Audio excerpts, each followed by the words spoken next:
بسم اللہ الرحمن الرحیم۔ السلام علیکم۔ چونکہ ابو جہل کی شرارت اور اسلام کی دشمنی سب میں مشہور ہے، اس لیے انصار میں سے حضرت معاذ رضی اللہ عنہ اور معاذ رضی اللہ عنہ دونوں بھائیوں نے عہد کیا تھا کہ وہ جب ابو جہل کو دیکھیں گے تو یا تو اسے مار دیں گے یا خود مر جائیں گے۔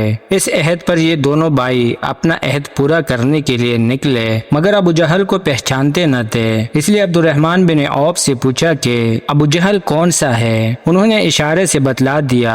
بتلانا ہی تھا کہ دونوں باز کی طرح اس پر ٹوٹ پڑے۔ ابو جہل اسی وقت خاک و خون میں تھا۔ ابو جہل کے بیٹے اکرمہ نے، جو بعد میں مسلمان ہوئے، پیچھے سے آ کر معاذ کے شانہ پر تلوار ماری، جس سے شانہ کٹ گیا مگر ایک تسمہ باقی رہا۔ معاذ نے اکرمہ کا تعاقب کیا مگر وہ بھاگ گئے۔ پھر معاذ اسی حالت میں مصروف جہاد گئے، لیکن ہاتھ کے لٹکنے سے تکلیف ہوتی تھی، اسی لیے ہاتھ کو نیچے دبا کر کھینچا کہ وہ تسمہ بھی الگ ہو گیا، اور پھر مصروف جہاد ہو گئے۔ ان حضرت صلی اللہ علیہ وسلم نے باحکم خداوندی ایک مٹی بھر کنکریت دشمن کے لشکر کی طرف پھینکی، اور پھر صحابہ رضی اللہ عنہ سے فرمایا کہ دفتن ان پر ٹوٹ پڑو۔ ادھر ظاہری اسباب میں صحابہ کی تھوڑی سی جماعت کی طرف بڑھی، اور ادھر خداوند عالم نے ملائکہ کی فوج مسلمانوں کی امداد کے لیے بھیج دی اور اپنا وعدہ نصرت پورا فرما دیا۔ قریش کے بڑے بڑے سردار مارے گئے اور باقی کے پاؤں اکڑ گئے۔ بھاگنا شروع کیا۔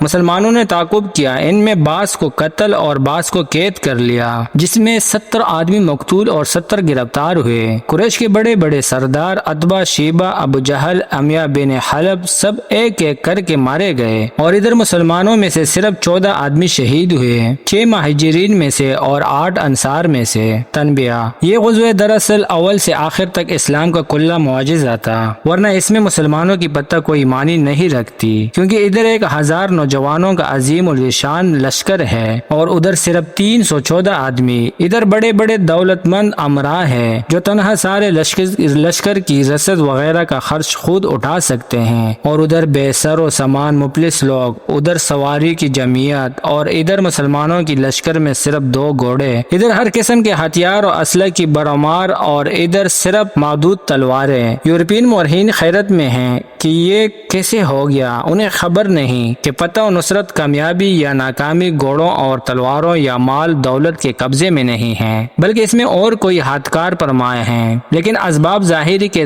دلدار ہیں، برق و باب کے پوجنے والے کہاں اس حقیقت تک پہنچ سکتے ہیں۔ اکبر نے خوب کہا ہے، چھوڑ کر بیٹھا ہے یورپ آسمانی باب کو، بس خدا سمجھا ہے اس نے برق کو اور باب کو۔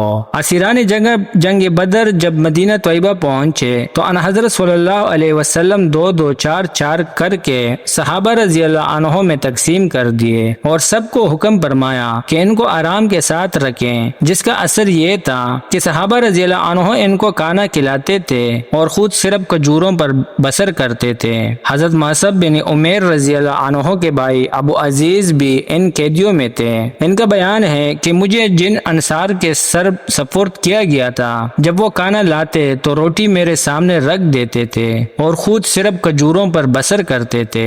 اسیران جنگ کے معاملے میں بعد مشورہ صحابہ طے ہوا کہ فدیہ لے کر چھوڑ دیا، چنانچہ 4 ہزار فدیہ لے کر چھوڑ دیا گیا۔ ان قیدیوں میں حضرت صلی اللہ علیہ وسلم کے چچا حضرت عباس رضی اللہ عنہ بھی تھے، جو بعد میں مسلمان ہوئے تھے۔ حضرت عباس رضی اللہ عنہ رات کو قید کی تکلیف سے کراہتے تھے۔ ان کی آواز آپ صلی اللہ علیہ وسلم کے گوش مبارک میں پہنچی تو نیند اڑ گئی۔ لوگوں نے عرض کیا، یا رسول اللہ، آپ کو نیند کیوں نہیں آئی؟ ارشاد ہوا کہ میں کیسے سو سکتا ہوں جبکہ میرے غم بزرگوار کے کراہنے کی آواز میرے کانوں میں پڑ رہی ہے۔ یہ سب کچھ تھا، مگر مساوات اسلامی اس کی اجازت نہ دیتی تھی کہ اپنے ضعیف العمر بزرگوار کو قید سے رہا کر دیا جائے۔ جس طرح سب سے فدیہ لیا گیا، ان سے بھی اسی طرح وصول کیا گیا، بلکہ عام قیدیوں کی نسبت سے کچھ زیادہ، کیونکہ عام اسیروں سے 4000 اور عمر سے کچھ زیادہ لیا گیا۔ حضرت عباس بھی غنی تھے، ان کو بھی 4000 سے زیادہ دینار پڑا تھا۔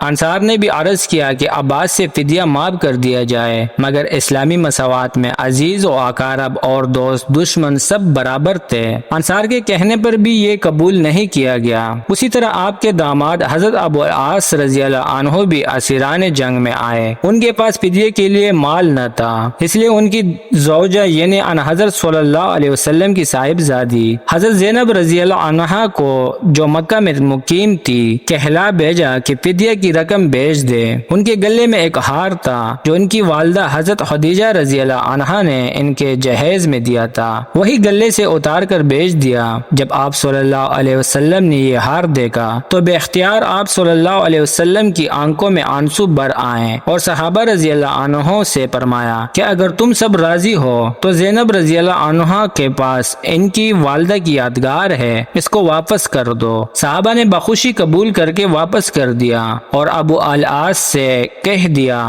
کہ حضرت زینب کو مدینہ بھیج دے۔ ابو العاص آزاد ہو کر مکہ پہنچے اور شرط کے موافق حضرت زینب رضی اللہ عنہا کو مدینہ بھیجا۔ ابو العاص ایک بڑے تاجر تھے، اتفاقاً دوسری مرتبہ پھر ملک شام سے مال لاتے ہوئے پکڑے گئے اور پھر اس مرتبہ رہا کر مکہ واپس آئے تو تمام شرکائے کا حساب بے باک کر کے مشرب با اسلام ہوئے اور لوگوں سے کہہ دیا کہ میں اس لیے یہاں آ کر مسلمان ہوتا ہوں کہ لوگ یوں نہ کہیں کہ ہمارا مال لے کر تقاضا کے ڈر سے مسلمان ہو گیا یا بجزائے کرائے مسلمان کر لیا گیا۔ بدر کے قیدیوں کے پاس کپڑے نہ تھے، رسول اللہ صلی اللہ علیہ وسلم نے سب کے کپڑے دلوا دیے، مگر حضرت عباس کا قداس قدر لمبا تھا کہ کسی کا کرتا ان کے بدن پر راست نہ آیا، تو عبداللہ بن ابی رئیس المنافقین نے اپنا کرتا دے دیا۔ ان حضرت صلی اللہ علیہ وسلم نے جو اپنا کرتا عبداللہ بن ابی کے کفن میں عنایت فرمایا تھا، اس میں احسان کا معاوضہ بھی ملحوظ تھا۔